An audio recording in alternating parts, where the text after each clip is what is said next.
I knew the moment the invitation arrived that I shouldn't go.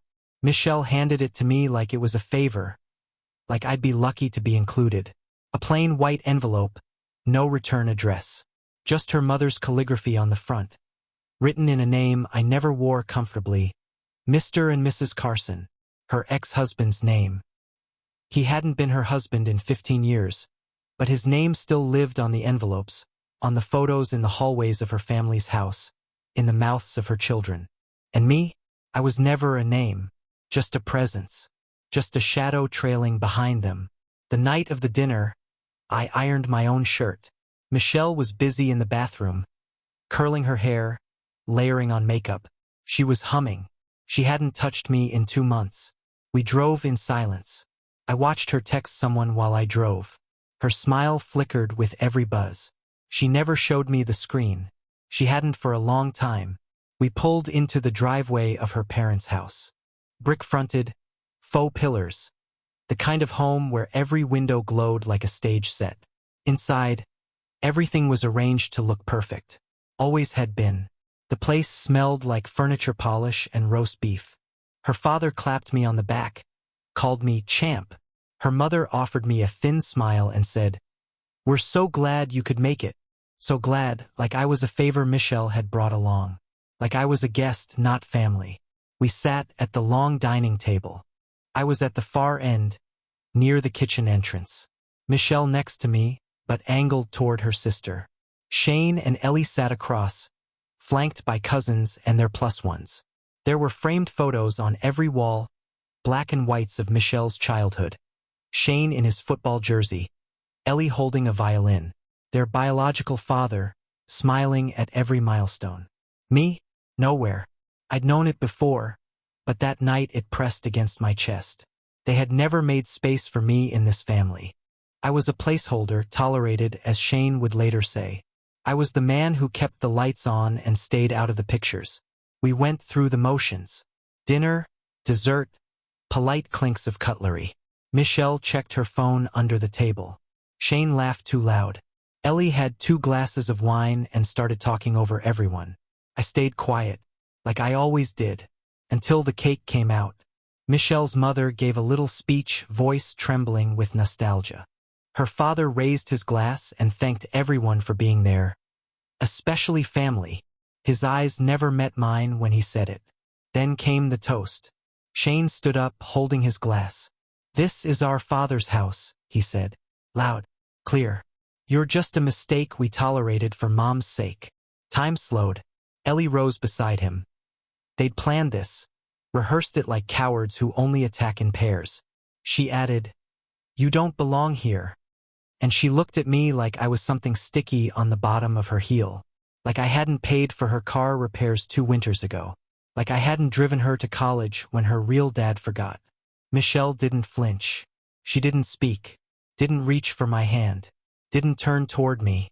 She smiled. A quiet, intimate smile. The kind a woman gives when texting a man she misses. I stared at her. 5 seconds. 10. Nothing. And in that silence, something in me cracked. Not loud. Not obvious. Just a hairline fracture across the part of me that still hoped. I nodded. Not a word. Just a small, tired nod. And the moment passed. Everyone went back to their wine. The performance resumed. But I was already gone.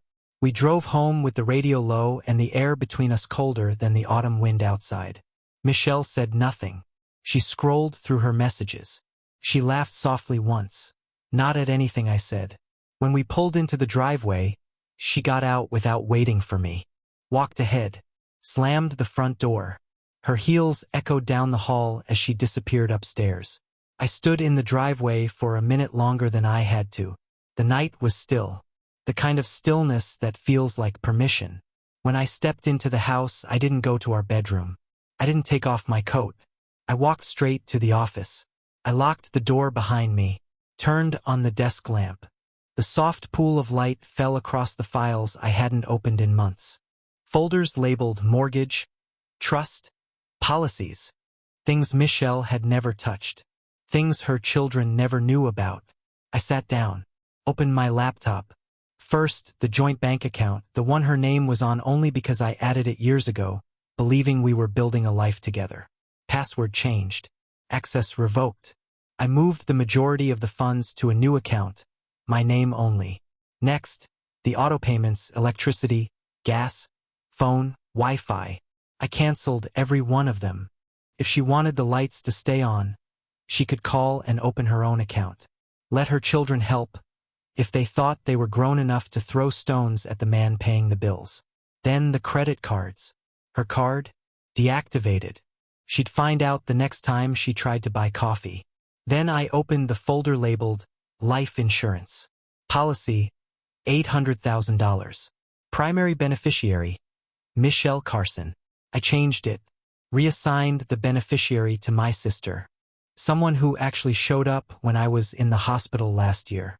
Someone who didn't roll her eyes when I asked for help up the stairs during recovery. The website asked if I was sure. I clicked yes. Then I checked the mailbox. The cancellation confirmation had arrived that morning. Sealed, impersonal, absolute. I smiled, not out of triumph. Out of exhaustion. This was not revenge. This was math. I had subtracted myself from a life that had already erased me. I had simply balanced the equation. I sat there for a while longer. Let the silence settle over me like dust. The office had always been the only room that felt like mine. The kids never came in here. Michelle only entered when she needed something notarized. And now it was more than just mine. It was my command center. My confession booth. The last honest space in a house built on pretense. I leaned back in the chair, stared at the ceiling, and thought about Shane's words. You're just a mistake we tolerated. He thought he was cutting deep. But it wasn't the insult that stuck with me. It was the word we, the unity in their contempt. The way Michelle didn't interrupt. They had always been one family. I had been the outsider. Even when I paid. Even when I stayed. Even when I sacrificed. Especially then. By morning, there was a bright red sold sign jammed into the wet grass of our front yard. It stood tall like a flag planted in conquered territory. Michelle didn't see it at first. She was still asleep when I got up, same as always. She slept late now, said she had trouble winding down at night. Trouble falling asleep beside a man she no longer saw. I made coffee like I always did, but this time just one cup. She came downstairs an hour later, barefoot, wrapped in her oversized gray hoodie, the one she wore when she wanted to be invisible. She didn't look at me, just walked to the fridge, grabbed a bottle of flavored creamer, poured herself some of my coffee like nothing had changed. Then she looked out the kitchen window and saw it. The sign. The sold in all caps. The agent's name. The logo of the realty group she had used 3 years ago when we refinanced. It was familiar. So was the silence that followed. She didn't ask what it meant. Didn't shout. She just stared, blinking. I waited. Let her brain catch up. And then it started. First, her phone lit up. A buzz every few minutes. First a text from the bank. Flagged transactions. Login attempt from a new device. Then the insurance company. Then our old realtor. Now confused and concerned. She turned to me, voice sharp. Michael. What the hell is this? I sipped my coffee. I sold the house. Her mouth opened, then closed. She looked around like she expected cameras. Like this was a prank and someone would pop out and yell gotcha. You sold our house? She said finally, like the words were sour in her mouth. You can't just, without talking to me? Without warning? I nodded once. Calm. Deliberate.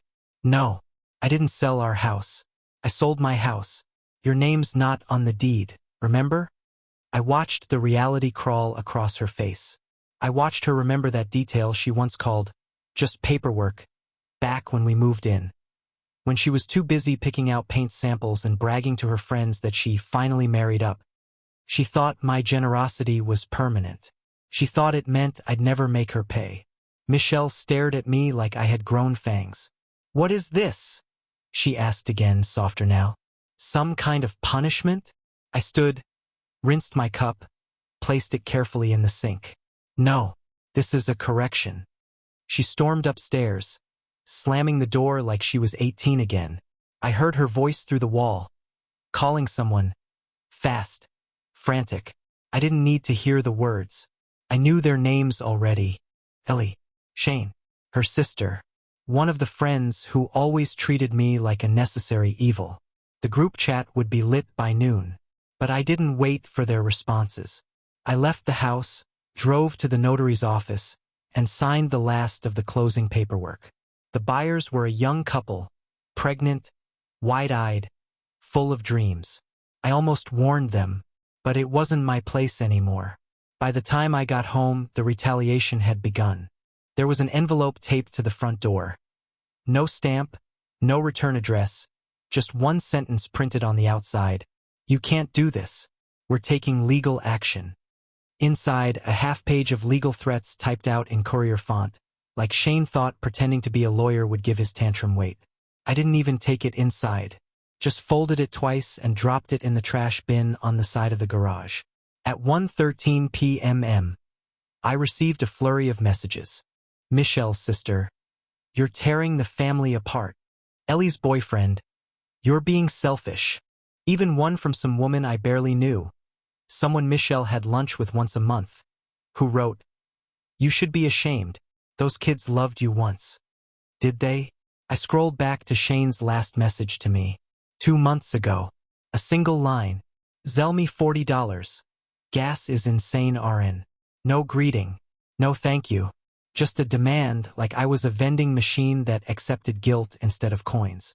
Michelle's message arrived last. It was short. You're going too far. I just wanted to talk. That was a lie. She didn't want to talk. She wanted to control the fallout. To delay the collapse. She wanted time to twist the story into something she could survive. I didn't reply.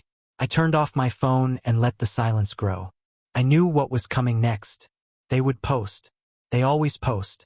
By evening, Shane's face was on Facebook. His profile picture replaced with a black square. Like someone had died. His status said, Betrayal isn't always loud. Sometimes it wears a wedding ring and sits at your table for 10 years pretending to care.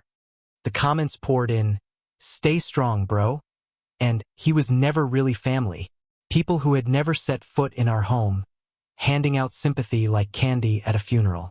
Ellie posted a photo of her and her brother from when they were kids. Captioned it, We'll get through this. We always do. I stared at the screen for a full minute, the hypocrisy clenching in my gut like a fist. They were performing pain they hadn't earned, crafting a version of the story where they were abandoned, not held accountable, where they were victims, not architects of their own exile. Michelle didn't post anything, but I knew she was watching, knew she saw every comment, every tear emoji, every passive-aggressive swipe at the man she once called her rock.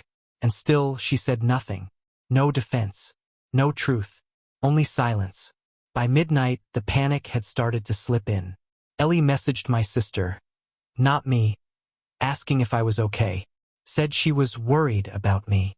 That I wasn't acting like myself. My sister forwarded it to me with a single sentence.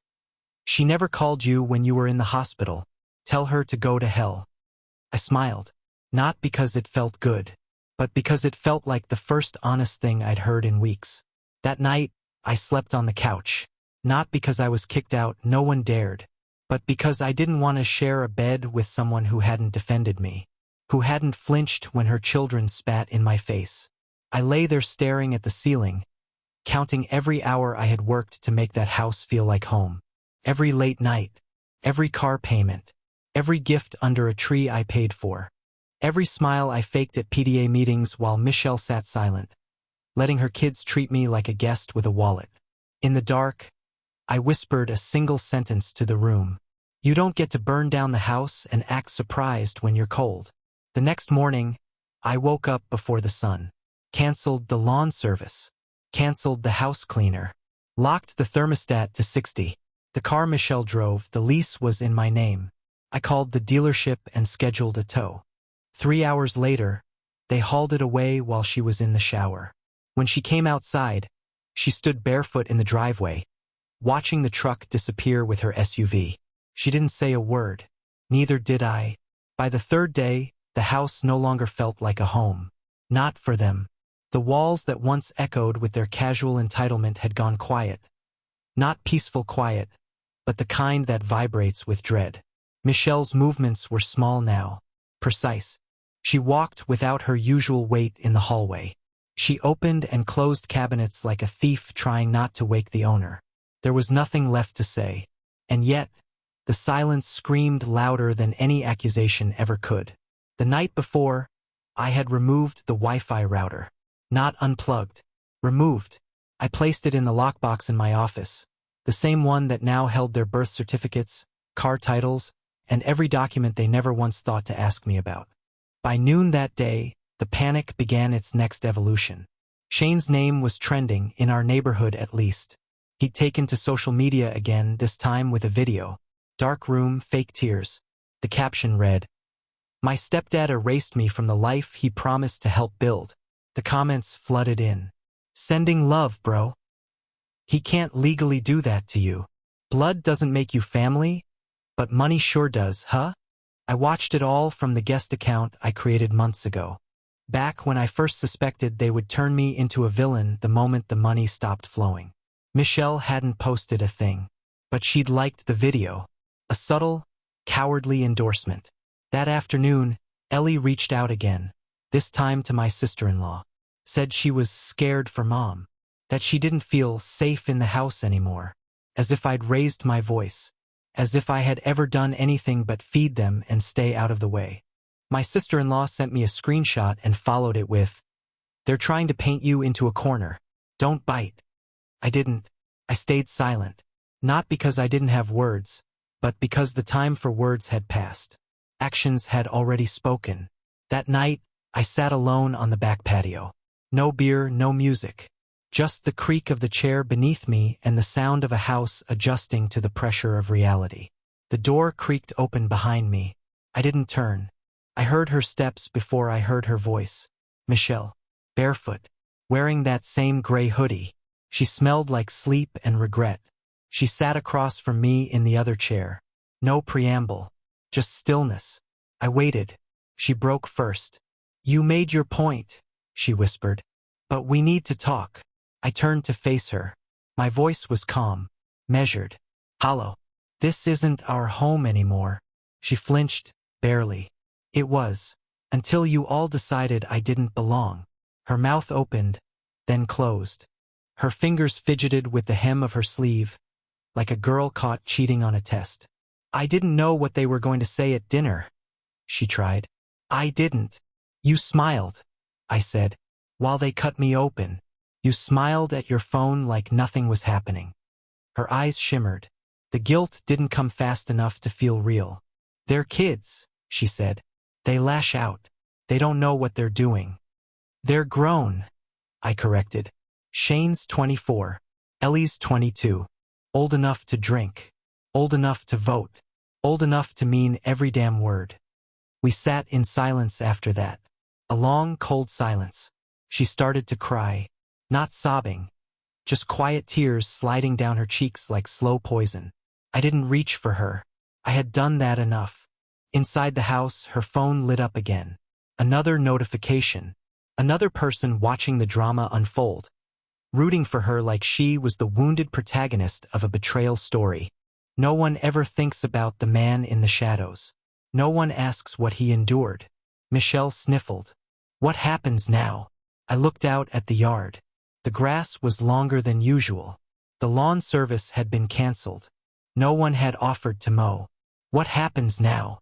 I repeated. "Now you get to live with the world you allowed them to build." She stood up like she was going to say something else. But she didn't. Just left. That was her pattern. Start the apology. Leave before it finishes. The next day, Shane's confidence cracked wide open. He showed up. I heard his car before I saw it, the muffler rattling like it always had. He parked crooked in the driveway, left the door open like the engine was still running. I was in the garage, sorting through the last boxes I hadn't thrown away, the ones labeled family photos, full of pictures I wasn't in. He walked straight into the garage without knocking. Entitled, like always, His voice was sharper now, laced with a panic he couldn't hide. You can't do this. I looked at him. Already did. You can't just cut us off, he said. This house. This whole life. You said it was for us. I raised an eyebrow. And then you told me I didn't belong. So I stopped pretending I did. He ran a hand through his hair, frustrated. He wasn't used to begging. Not yet. I didn't mean it like that. Yes, you did. Silence. He swallowed. Look. I've got things coming up. Work stuff. Ellie's got school. She can't be dealing with all this. You're putting Mom through hell. I'm not putting anyone through anything, I said. I'm removing myself from the hell you all built. He stared at me like I had spoken another language. What do you want, man? He snapped. You want an apology? Fine. I'm sorry. Happy? No. He blinked. Because you're not sorry, I said. You're inconvenienced. There's a difference. He opened his mouth, but I stepped past him. You all thought I was weak, I said over my shoulder. Because I stayed quiet. Because I kept paying. Because I never asked for anything back. Shane stood frozen in the garage. For once, without a comeback. I turned one last time. You saw silence as submission. That was your mistake. I closed the door behind me and left him standing there. That evening, the texts turned frantic. Ellie, please don't ruin everything. I didn't mean what I said. Michelle's best friend. They're young. Don't punish them forever. Her cousin? Can we talk? This isn't like you. No one asked what it had been like for me. No one asked what it cost to be ignored, to be used, to be told to your face that you were never part of the thing you built. At midnight, I heard a knock at the door. Not pounding, just 3 quiet raps. I opened it to find Michelle standing there in pajamas, her eyes red, her voice gone small. Do you still love me? She asked. I didn't answer, because love, real love, doesn't let you drown in a room full of people pretending the water's fine. She stepped forward, tried to take my hand. I let her fingers touch mine, just long enough for her to feel the cold. Then I pulled away. No, I said. I loved who I thought you were. She didn't cry this time. She just nodded, then turned and walked back upstairs. She didn't sleep in our bed that night, and in the morning her bags were packed. They were gone by the next week. No ceremony, no goodbye, just motion. Michelle left first. Bags already packed from the night before, as if she'd known how that final conversation would end. I woke to the sound of the front door closing, not slamming. She didn't take much. A few suitcases, her laptop, the framed photo of her and the kids from the hallway. Not the one with me. That one was still hanging by the stairs, slightly crooked, like even the drywall wanted to forget me. Ellie followed 3 days later. She didn't say a word. She moved quietly, like a tenant on the last day of a lease she couldn't wait to end. Her car was stuffed with laundry baskets and cheap duffel bags. She walked past me without eye contact. The same girl I once drove 6 hours to tour her dream campus, now acting like I was the ghost haunting her future. Shane was last. He left in the middle of the night, sometime between 2 and 4 a.m. I only noticed because I woke up to silence and looked out the window to find his car missing. The driveway empty, the porch light flickering. He didn't even leave a note. The house felt different after that. Still, but not empty. The stillness wasn't the absence of sound. It was the absence of tension. I started waking up at 6 a.m. Again. Not because I had to, because I could. No one needed a ride. No one needed tuition covered. No one expected breakfast on the table or a check signed before noon. I wasn't needed. And for the first time, that felt like freedom. I made my own breakfast. Scrambled eggs, toast, coffee, just how I liked it. I didn't have to ask what brand of oat milk someone preferred or whether Shane was still on keto this week. I didn't have to set the table for 4 and pretend I didn't notice when 3 people forgot to say thank you. I played my music. Real music. Johnny Cash. Springsteen. Not the lo-fi auto-tuned crap Shane used to blast through the walls. I filled the house with something honest. Something earned. There was dust in the corners. shoes by the door that weren't mine, a forgotten charger, a makeup bag. I gathered them all into a box and set it on the porch. No one came to claim it. On the fifth morning, I found something else on the porch. A basket. Inside, a warm apple pie wrapped in a cloth napkin. Beside it, a folded note. You did the right thing. No name, just neat handwriting and the smell of cinnamon. I stared at it for a long time. That pie, that quiet acknowledgement, felt more human than anything that house had given me in years.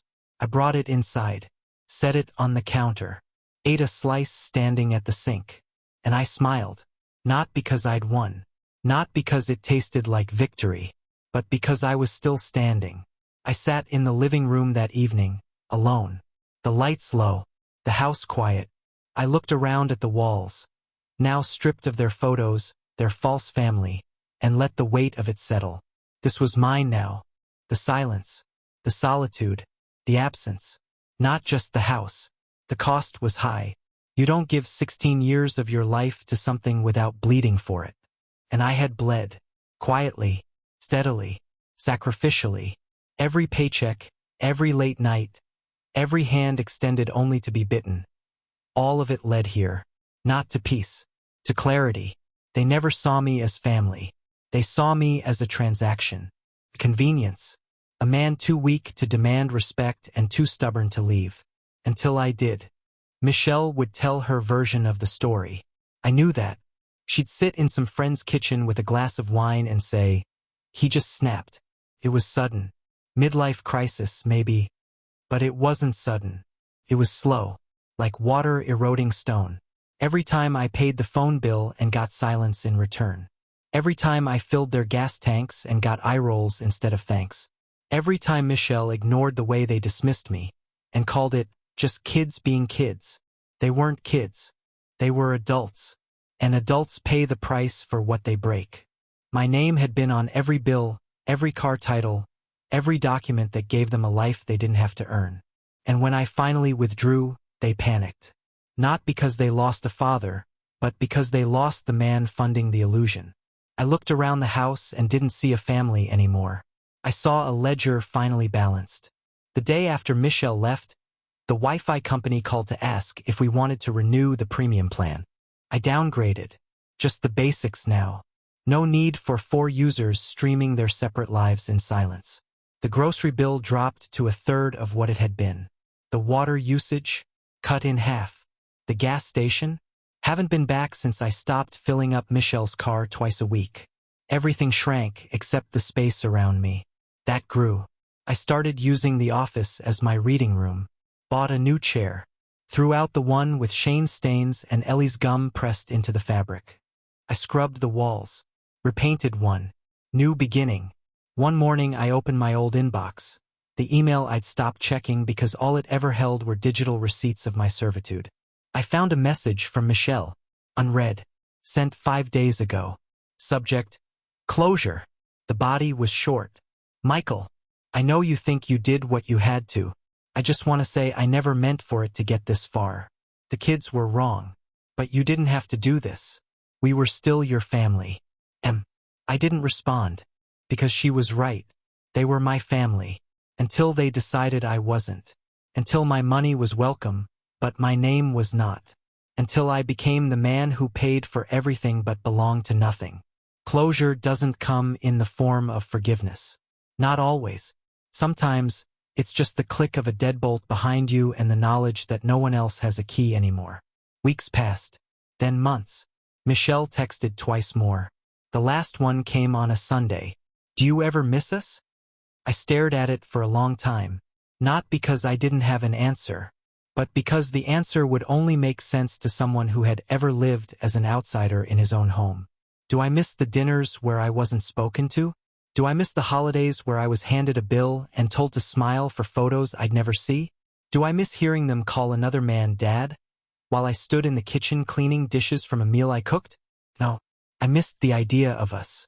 But the reality was that I was never more than a silent investor in someone else's story. A man who funded a play and got no mention in the program. So no, Michelle, I don't miss us. I miss who I could have been, If someone had seen me as more than a wallet with a heartbeat. I deleted the message. Didn't block her.